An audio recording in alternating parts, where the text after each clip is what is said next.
Hi, Bobby here, and continuing with our improvisation tips, we're going to look at phrase building, in particular rhythmic phrase building. This is a very long subject, so this might take place over the course of a few lessons, or we're going to kind of scratch the surface at least.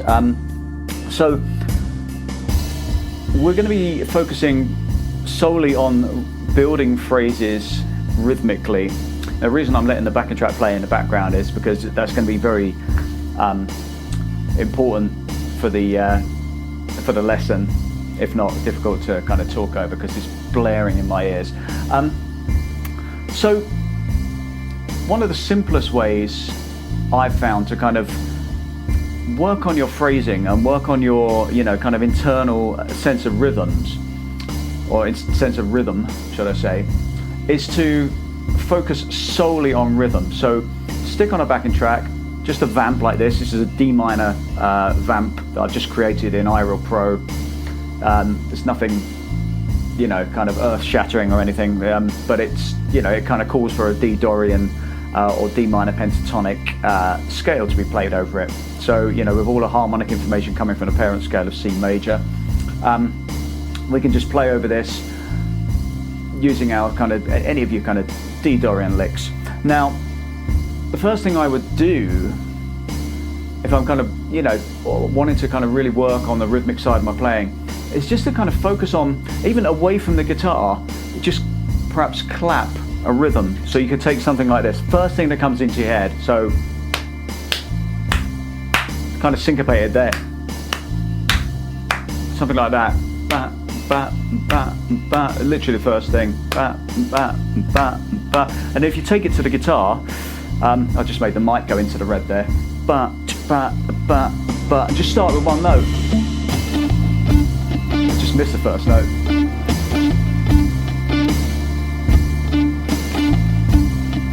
Any note, as long as it's in the right key. So it doesn't have to be the root note. That's a flat 3 there.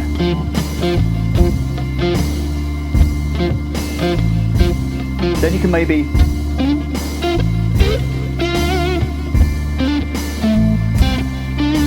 take it to the scale.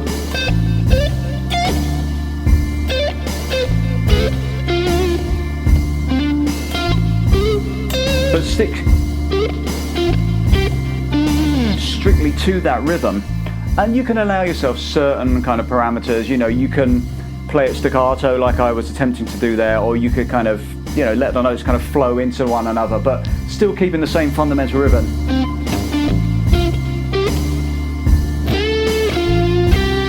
Obviously that's more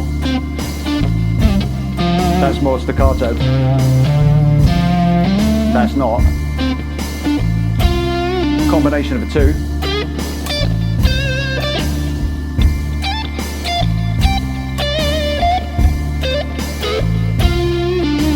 See, I deviated from that by one note just then, which is fine to do as long as you're aware of it, as long as you're aware that that's what you're doing.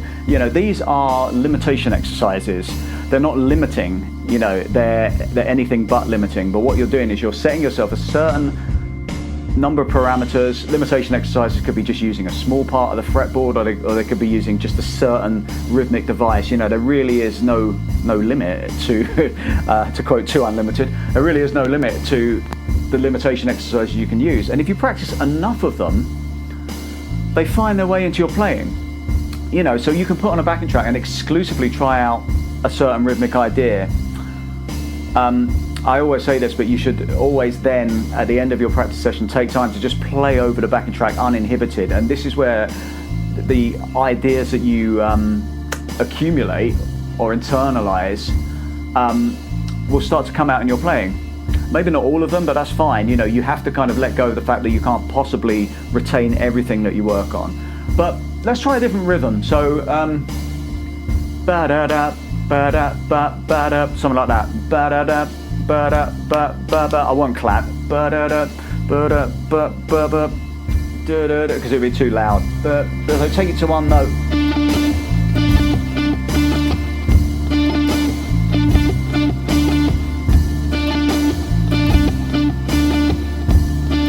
stick to that rhythm.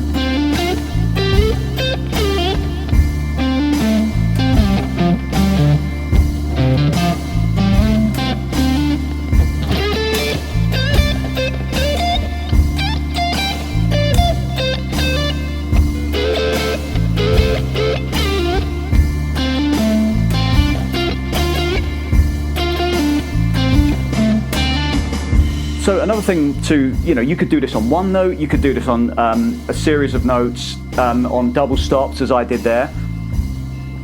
But one really important thing to consider is every note that you play doesn't have to be a new note, because then you might just sound like you're kind of, it might just sound like an arbitrary running up and down of a scale. If you go,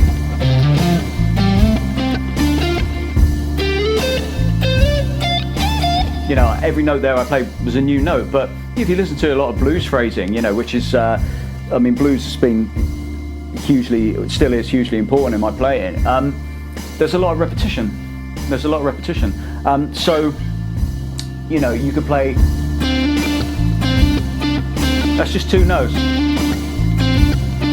The root and the flat seven. Or,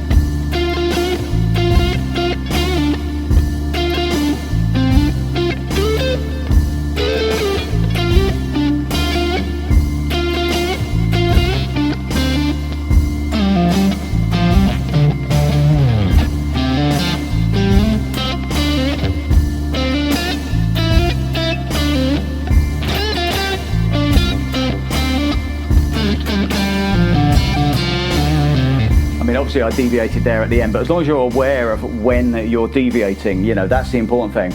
So just take another idea. Doesn't have to start on the one. This is the other thing. That's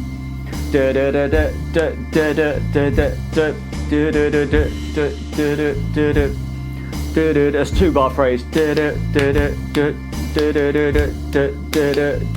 Try and avoid doing what I was tempted to do there, and don't put melody into it, because the melody will determine what you play. It's just purely rhythm. So,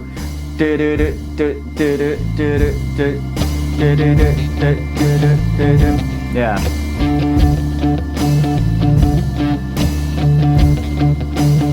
And then have fun with that.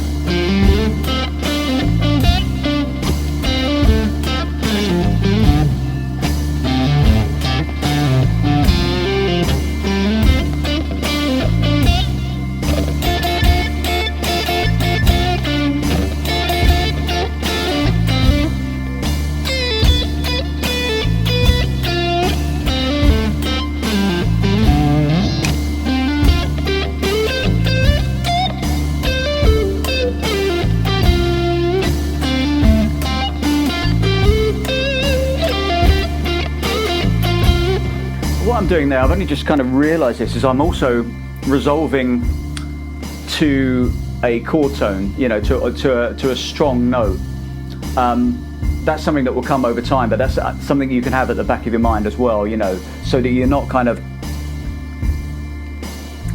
maybe kind of hanging on a fourth, unless you deliberately want to create tension.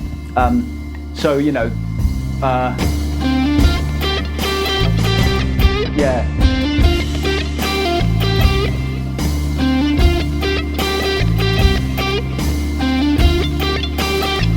That's going to sound really tense because I'm kind of really, emphasizing the fourth. You might want that in your playing though. But it's nice to have tension and resolution within that. So, you could go your tension and then something like that.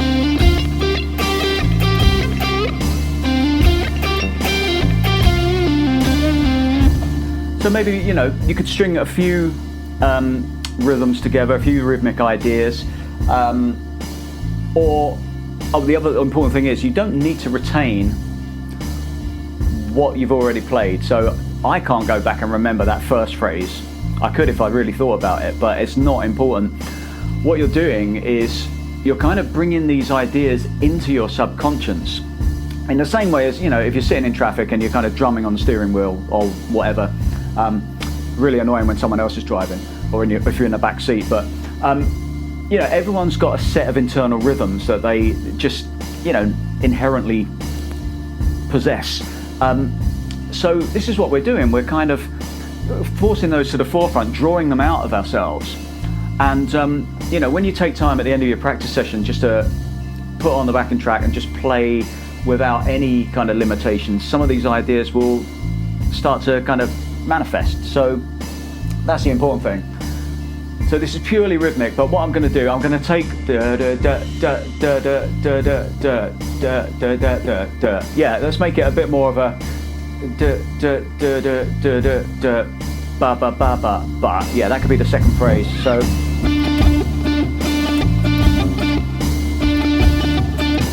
allowing space.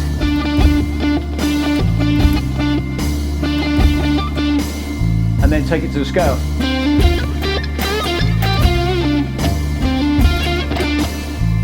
Then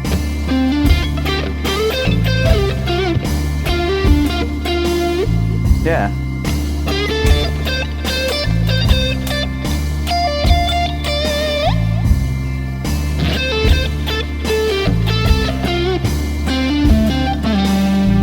Yeah.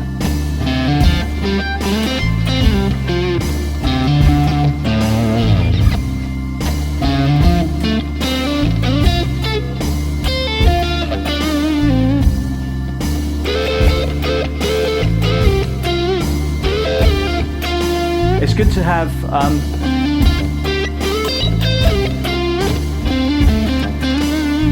to have your second part of your phrase, you know, your kind of musical response. It's good if that has something to do with the first phrase, so they're not these two kind of disjointed ideas. That's what I did there. I kind of went 2, 3, 4.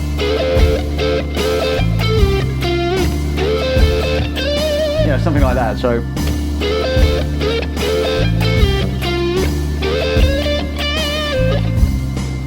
it's just something to have fun with. Another, I mean, this is a massively deep, I'm thinking of ideas as I'm kind of, you know, demonstrating these.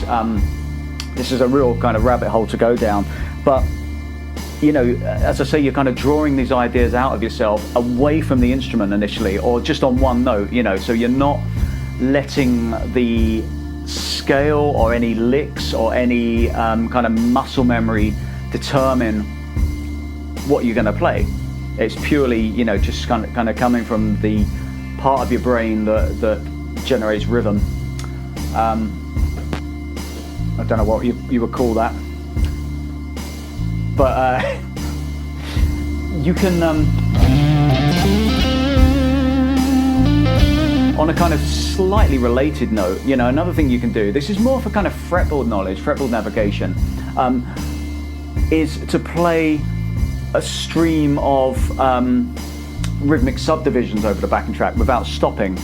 Now this isn't really a phrase building thing as much as it is a, as I say, kind of fretboard navigation, but it's a good kind of proving ground for being able to make those musical decisions, you know, on the fly. So you wouldn't do this in the context of a solo necessarily, but if you can, you know, make it to the next note without stopping, it's going to be good for your decision making, musical decision making. So the spaces that you leave in your solos aren't because you've lost your way.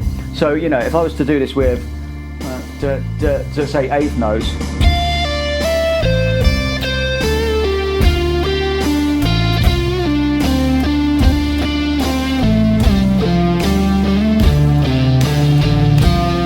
that was all eighth notes, but I wasn't playing, again, not every note I played was a new note. It was, there was a little bit of sequency stuff in there, but I was just kind of playing eighth notes without stopping.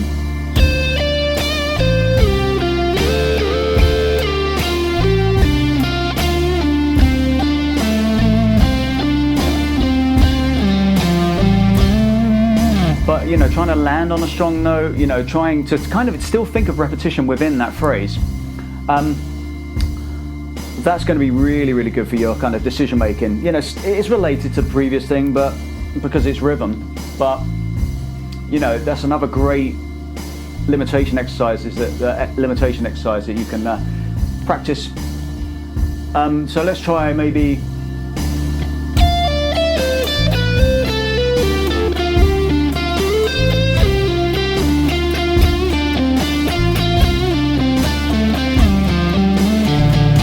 You know, more of a triplet based idea.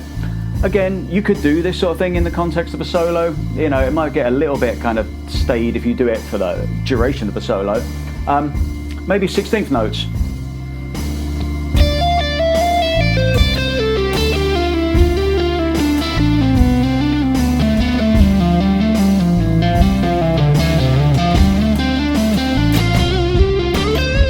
Or, you know, just keep increasing the subdivision.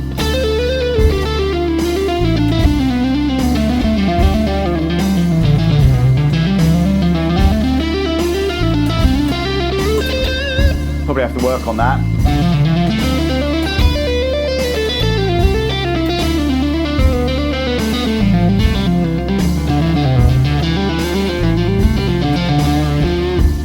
Or, you know, 30-second notes.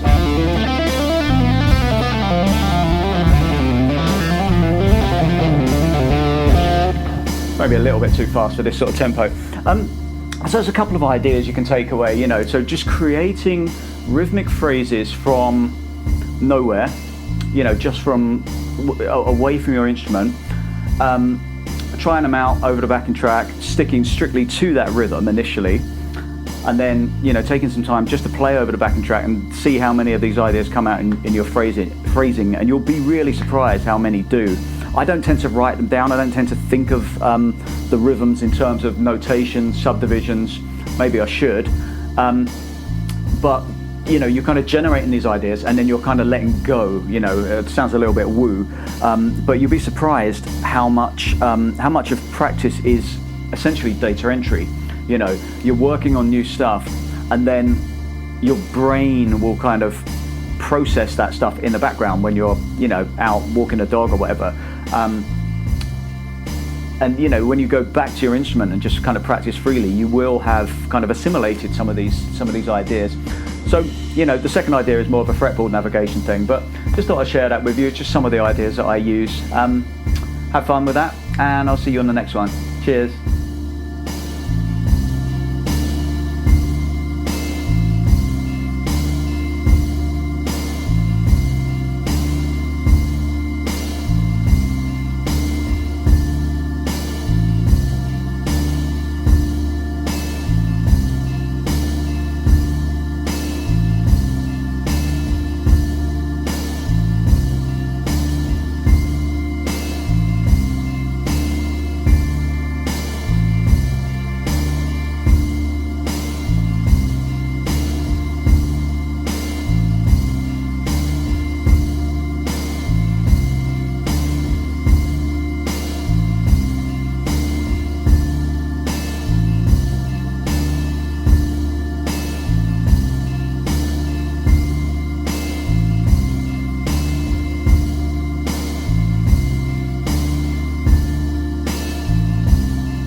you've ever wanted to play the blues with all the emotion of your favourite guitarists, or if you're keen to join in a jam night and just need a bit more confidence, Absolute Blues Guitar has you covered. We offer an immersive course, and whether you're a beginner or an experienced player, we're committed to making an authentic blues guitarist out of you. Everything we teach is broken down note for note, written out in tab and standard notation, and accompanied by high quality backing tracks. We give you all the tools you need to play classic blues and beyond. There really is nothing missing. My name's Bobby Harrison, I'll be your teacher, and I'm very much looking forward to seeing you inside.